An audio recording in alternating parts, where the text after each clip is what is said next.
Welcome to Amjambo Time, the podcast where we bring you voices from across the African diaspora, stories behind the headlines, and the people shaping conversations about justice, peace, and the human dignity. Today's episode takes us deep into a crisis unfolding thousands of miles away in the high plateau of South Kivu, Eastern Democratic Republic of Congo, and into the streets of North America, where the Banyamulenge Diaspora has been mobilizing with urgency. Before we hear from our guests, Douglas Gasore Kabunda, president of the Mahoro Peace Association, a US-based organization made up of Banyamulenge members, we take you first to Maine and Indiana, where representatives like Claude Rwaganje and Laurent Mungura delivered messages in front of their communities and the people's representatives. In Portland, Maine, under biting winter cold, protesters marched in front of Senator Susan Collins and the Congresswomen Cherry Pingree offices, carrying signs demanding protection for their families in Minembwe. And this call was not limited to Maine and Indiana. Many other states across the U.S. and the provinces in Canada joined in solidarity, amplifying the message for urgent international attention. These demonstrations have become a collective cry for visibility, protection, and justice. We agreed to come outside and meet all of you and to hear your complaints and the reason of you coming out on this cold weather to claim, to stop, to request help in stopping the killing and the starvation that the community of the Banyamulenge are facing in their own territory. Mr. Frank, these people are here, they are US citizens, they are Americans, they are taxpayers, they are neighbors.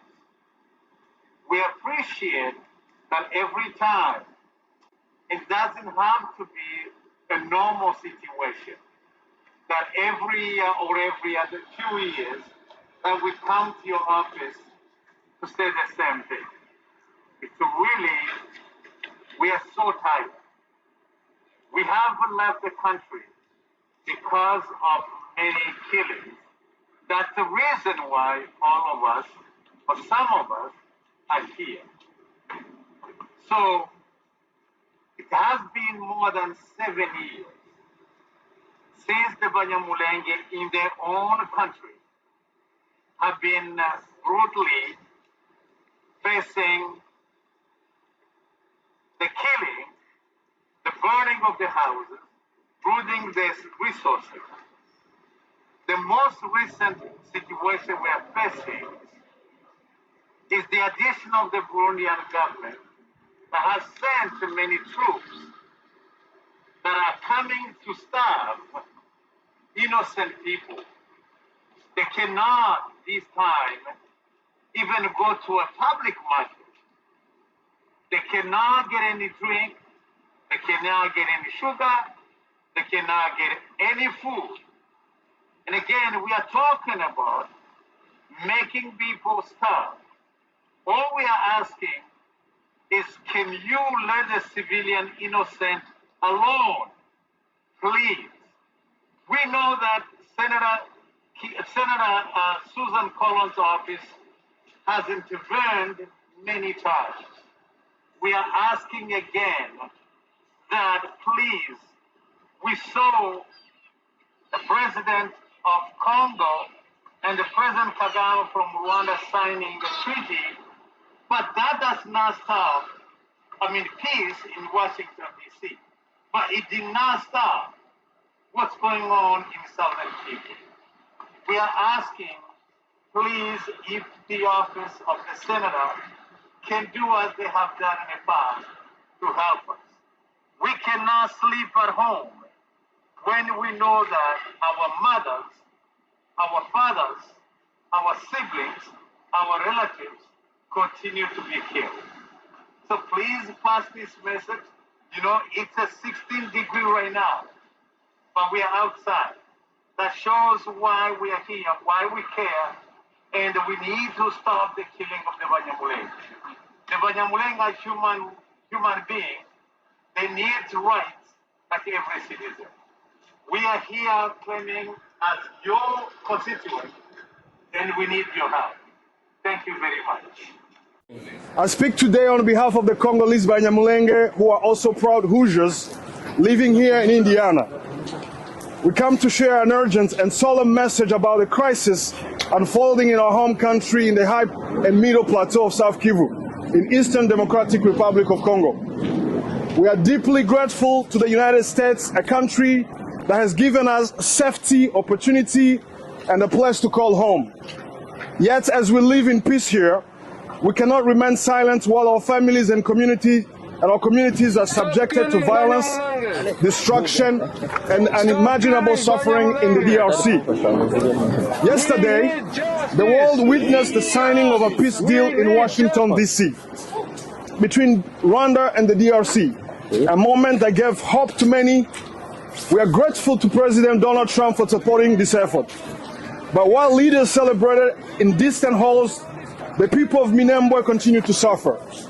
Homes are being destroyed. Families live in fear. And every day is a struggle for safety and survival. Peace may be signed on paper, but for our people on the ground, it has not yet arrived. Since 2017, and with alarming escalation over the last 2 years, the Banyamulenge civilian population has been under a deliberate campaign of encirclement, starvation, forced displacement, and systematic destruction. This is not merely a humanitarian crisis, it is a moral and legal emergency.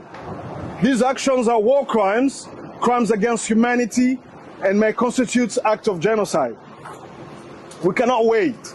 We call on to the United States government, Congress, and the international community in general to act immediately.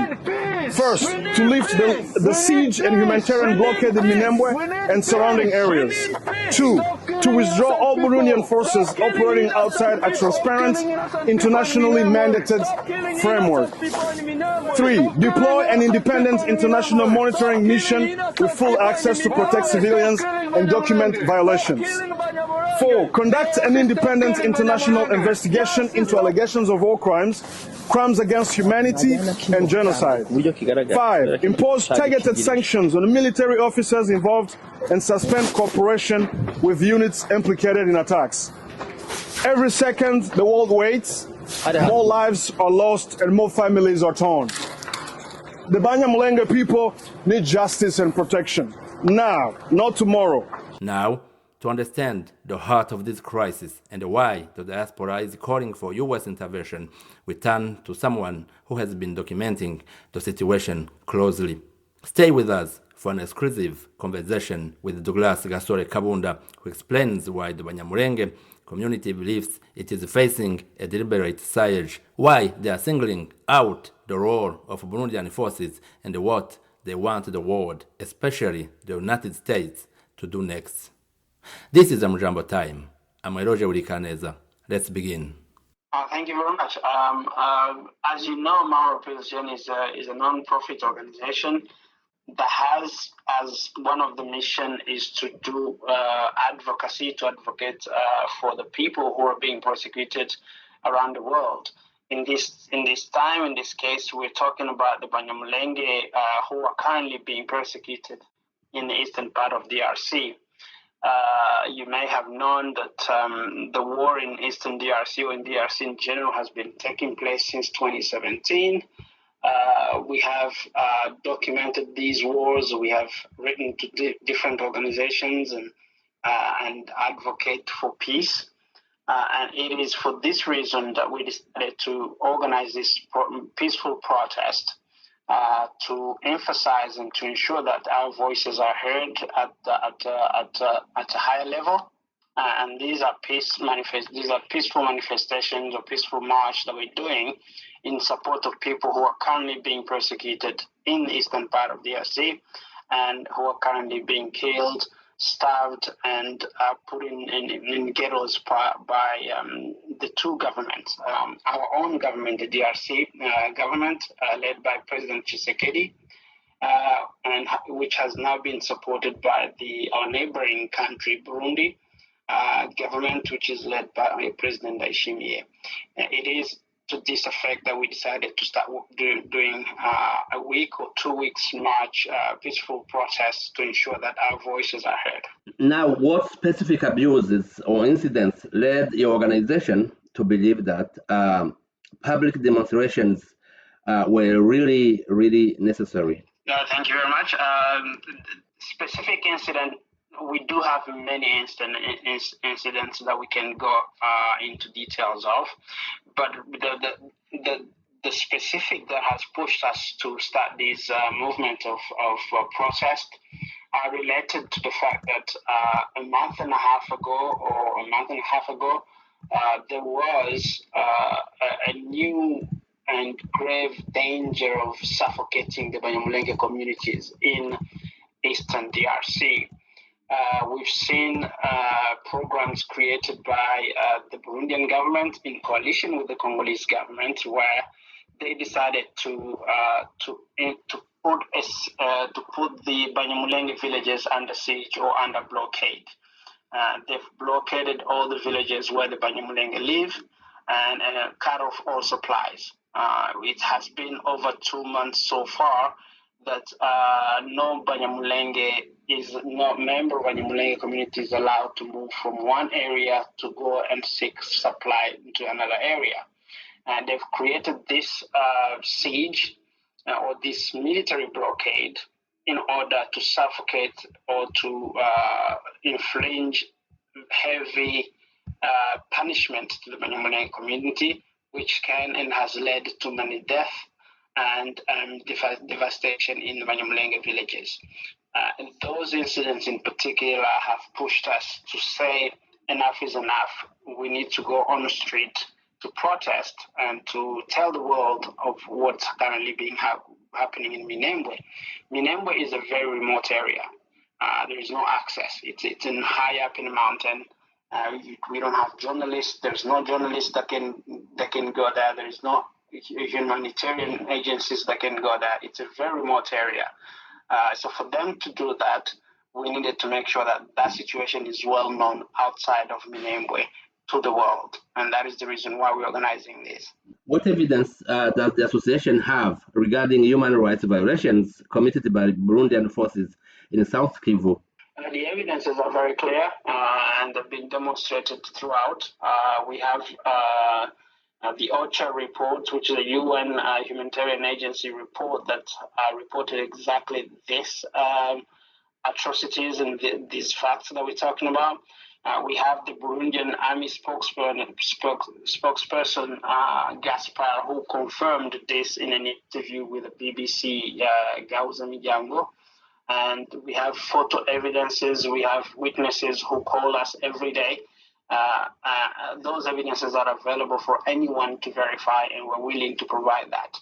There's an overwhelming evidence that suggests that there is a deliberate blockade, military blockade, conducted by the Burundian government and the Congolese government to the areas where Banyamulenge live. Have you documented yourself or your organization cases of killings, harassment, or extortion attributed to these forces or their allied groups? We have documented this in many occasions. We've written to different organizations with evidences attached of witnesses and photographic evidences of these atrocities. We do have that, and anybody who is willing to take a look at those will be happy to provide. How now do you differentiate between the actions of the Burundian army and those of, for example, the Wazalendo and the FARDC, who are also reportedly operating in the region? So that's a good question.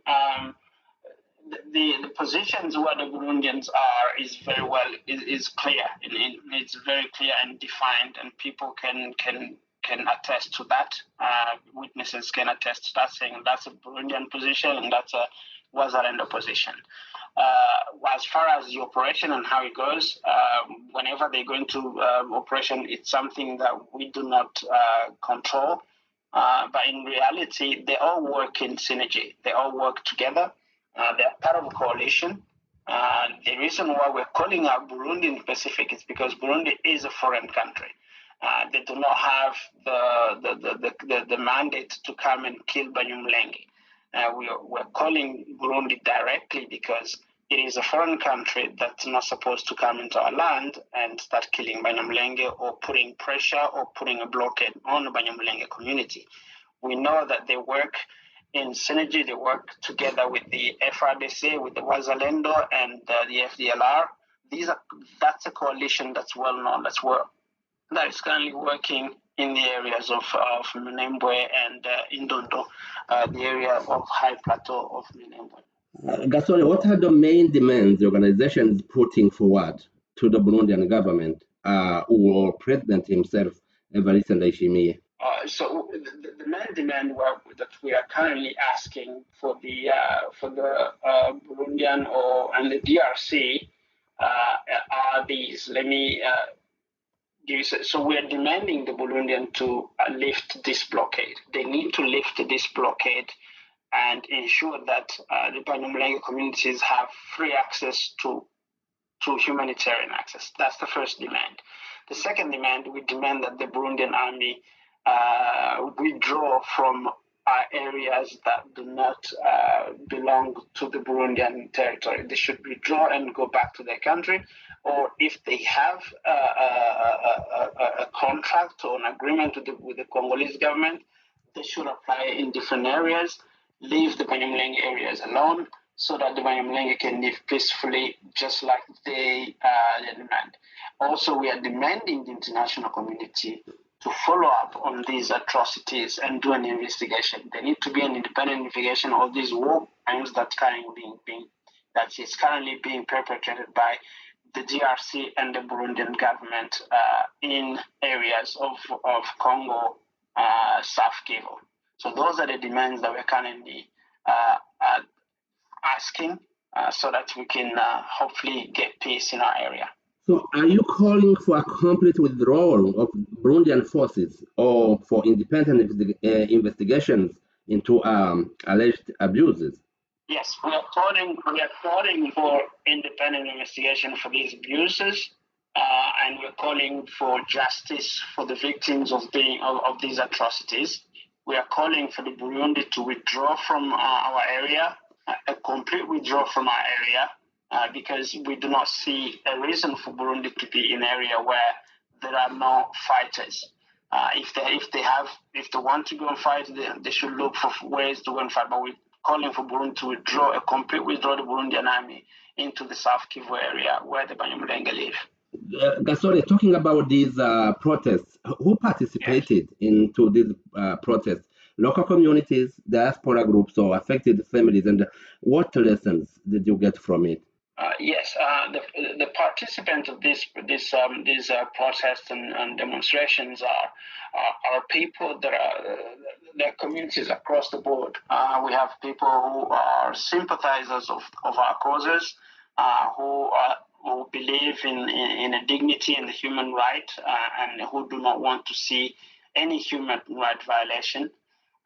This includes people from our neighboring countries, Rwanda and Burundi. We have Burundians who came to us and marched with us, who do not support the actions of Burundian government to the areas of Banyamulenge. We have communities from Rwanda, communities even from some Kenyans came to us, and we marched together. This is an ongoing campaign. Most states will continue this campaign until next week. And the lessons here is that any human right lover who loves the human right and who wants to see peace and to see human right respected should and will always come and join forces like these. We should work together to ensure that people who are being persecuted have a voice, and that voice it's a peaceful voice that we lend to them, so that people and the world and the powers that be can hear the cries of people of Minembwe, the cries of Banyamulenge who are being starved in villages and who do not have any voice. So this is the best way to lend a voice to them. What is your association's assessment of Burundi's justification for operating in South Kivu, particularly regarding its stated fight against Red Tabara example, or Twirwaneho, or M23 and the other armed movement? The stated justification is unjustifiable. There is no justification to starve innocent populations in Minembwe. There is no justification to blockade and prevent humanitarian access. These are war crimes. There is no justification for war crimes, and these are war crimes that the Burundian government, in coalition with the Congolese government and all the allies, are doing. So there is no justification at all. These are purely and simply war crimes, and we're also calling for targeted sanctions as well. We talk for sanctions against the authorities of these governments and the militaries, so that these military can be targeted and sanctions to ensure that there is justice for the victims. So there is no justification at all. Whatever agreement the Burundian has with the Congolese government should not and does not, I don't think it includes a blockade of civilians areas. I do not believe in that. And that's why we come out here and we protest to ensure that civilians' rights are protected in these horrible wars that's taking place in the Congo. Do you believe external military interventions have worsened ethnic tensions between Banyamulenge, Babembe, for example, Bafurero, or Banyintu, even Bashi, and other communities in the whole plateau? External influence and external intervention have definitely made a bad situation worse. It was already bad when it was an internal war between local factions and local self-defense groups. But the introduction of foreign forces and foreign armies and foreign groups like the FDLR and the Burundian army has worsened and made the case worse because they touch on the fabrics of ethnicity. There is this idea that you have people coming to fight the Tutsis, who they're now creating a message that the Bantus are fighting the Himas. These are the hate speeches that are currently being conducted within the Congo and in East African area. So this ideology has produced genocide of the Tutsis in Rwanda, and it's currently being perpetrated. It's currently being propagated in eastern part of the Congo.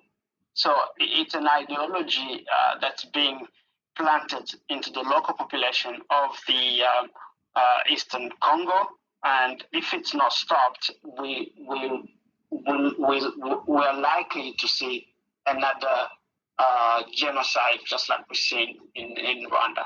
Gasore, what concrete steps should be taken by Burundi, Congo, and the regional organizations to reduce violence in Minembwe?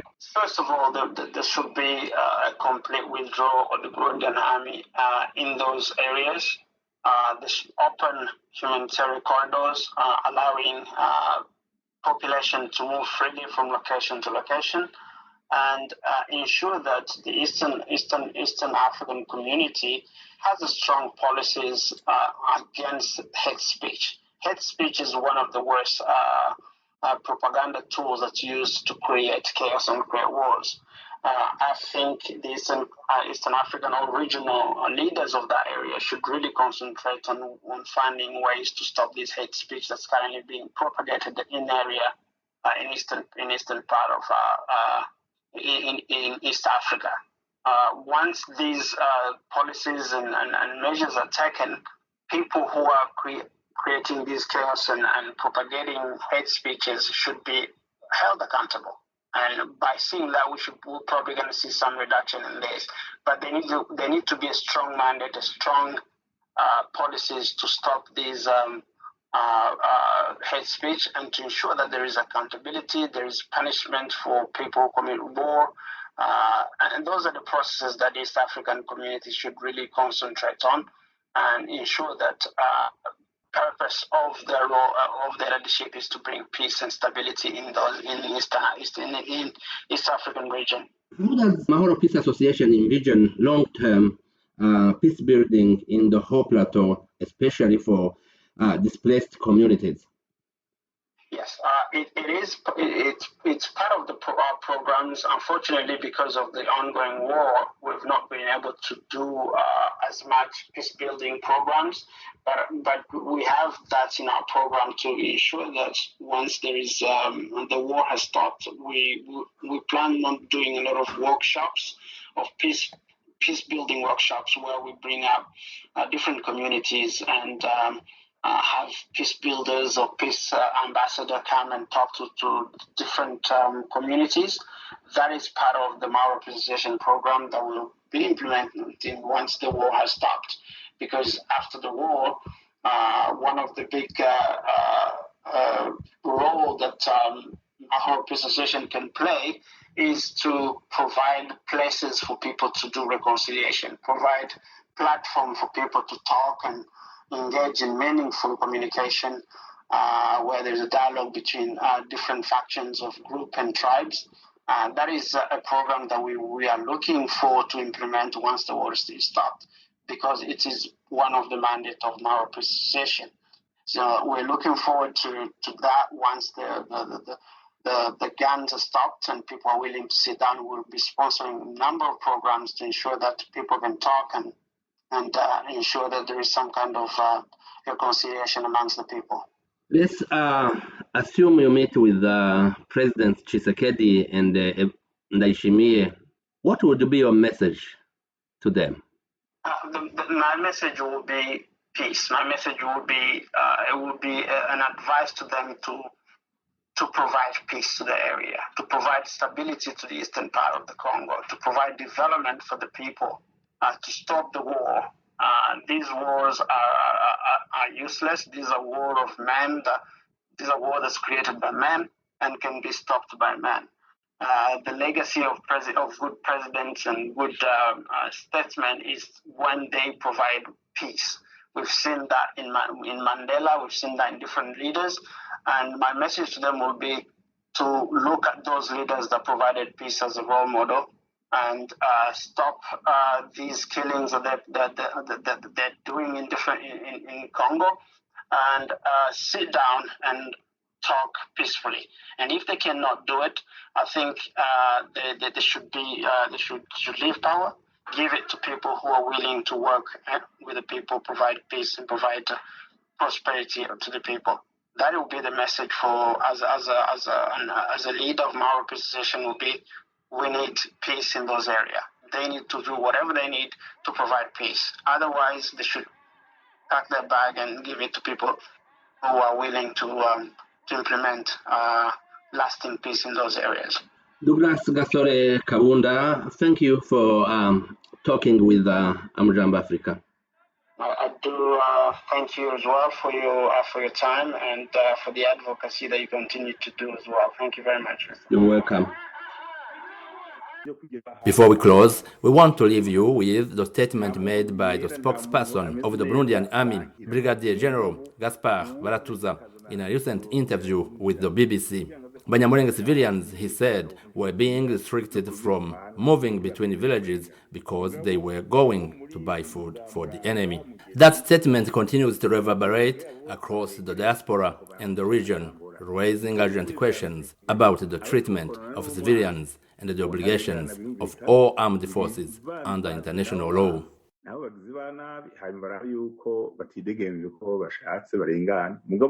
mu mwanya bakimubyara bya Red Tabara n'abandi bakorana bikaba neza yuko babikosumira ibyo ntibishoboka ntikunde. Thank you for joining us. For more reporting, stories and a voice from the African diaspora, stay connected with Amjambo Africa and stay tuned for the next episode of Amjambo Time. Until next time, take care.